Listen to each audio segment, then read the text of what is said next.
And there have been claims of mutiny amongst the Maroons after reports emerged that Chief Richard Currie has fallen out of favor with the hierarchy of the elders, who in a release issued recently said that Chief Currie had been indicted on a range of 27 charges. We are now joined by Maroon Chief Richard Currie for a reaction. Mr. Currie, good evening. Good evening. Thanks for having me. Now talk to us about these 27 charges. Okay, so first of all, these 27 so-called charges, nothing has been passed to my office officially, and the entities which have supplied such information are unrecognized within the constitutional body of the current political body and structure of the Maroon government. Nevertheless, there are protocols and avenues for which persons within the community can air their grievances or their issues, and this has not been adhered to by the entities who are now proclaiming that I've been impeached. You speak of entities. Can you say what these entities are? Yes, former Colonel Ferron Williams and former Colonel Merdirow, both were candidates in the last 18 months, in the election that took place 18 months ago, in which neither of them were able to attain enough support. And I came out at the top of the ballots. And since then, we have been faced with a constant stress, duress, and pressure by former Colonel Williams, who's yet to account for the $1 million US that would have gone missing from the state account, and his affiliations with the world's most wanted man, Jan Marshall, who scammed a Wirecard of 3 billion euros in Germany and was a part of setting up the structure that we're sitting in that was said to be the bank of a compound. So let me ask you a question now. With all of these charges and counter charges, what is likely to happen with the whole structure of Maroon self-governance that exists there? What is the impact on the people and the impact on your organization? The people are resolute to the Constitution, which was recently ratified, that this is how we govern ourselves. This is new to the Maroons. The Constitution started in 1998, I believe, was the first draft. It was passed 2004, but wasn't ratified. And in 2022 of March, the Constitution was amended and ratified.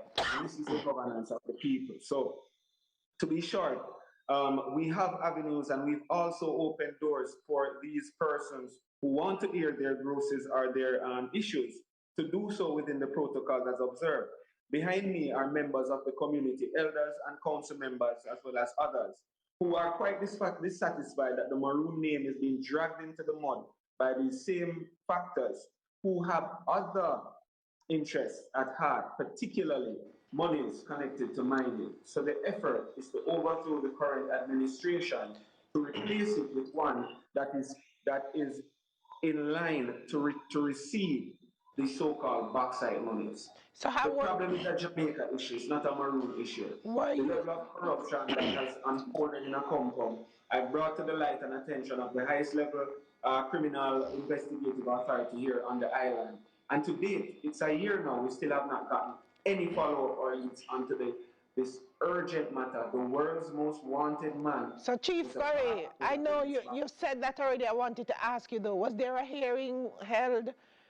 How were these charges leveled? Were you brought before a disciplinary committee or a disciplinary council? What transpired? Yes, there was no meeting held. I was not served with any papers. There's no documentation that can show that these persons have their grievances. Furthermore, none of them reside in the community, and they were previous candidates in an election. To me, this is spilling a lot of sour grapes and additional influences that the people ought to pay attention to. So again, we've opened the door.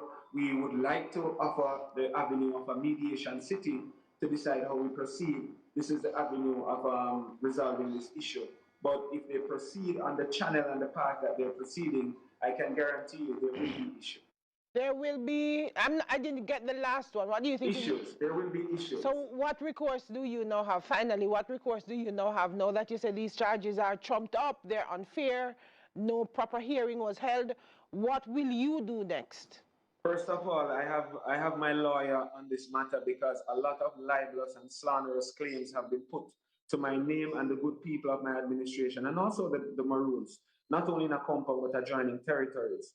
We have a political body, we have a constitution, and this in which we are engaged in right now is deeper because we are also in a battle to protect our communities and our environment, Cockpit Country, from mining. The court case is set for September 30, and we hope that the good minds, rest assured, realize that the hands at play will not stop us from getting justice.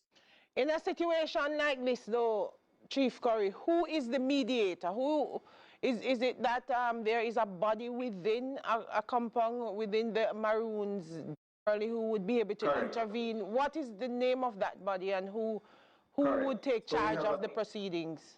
We have a dispute resolution tribunal, and that is headed by Justice Leroy Gray, who's also a lay magistrate at Justice of the Peace.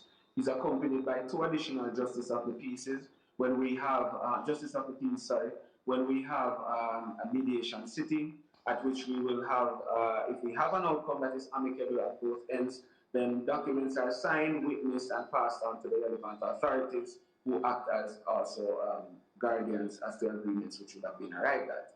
But I would imagine that someone would need to lodge a grievance. That is it. That is correct. And so on top of that, has a grievance been laid before that tribunal? No, madam. And on top of that, I would have received contact from the political ombudsman, Ms. Donna Pashman Brown, and we have been in dialogue as to how to arrive at a mediation sitting. Okay, so having not laid then these charges before the disciplinary committee, how were the charges brought against you, and why was it then concluded that you were out and you were no longer Maroon Chief? Where did that conclusion come from?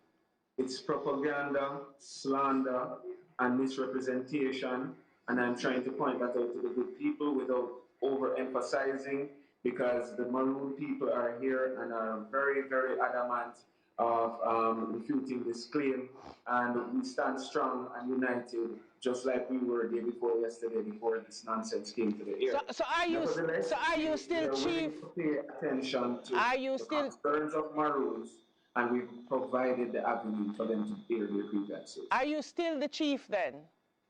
100%.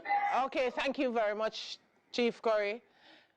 Stay with us when we return. We're going to take a break, and when we return, we have the business segment.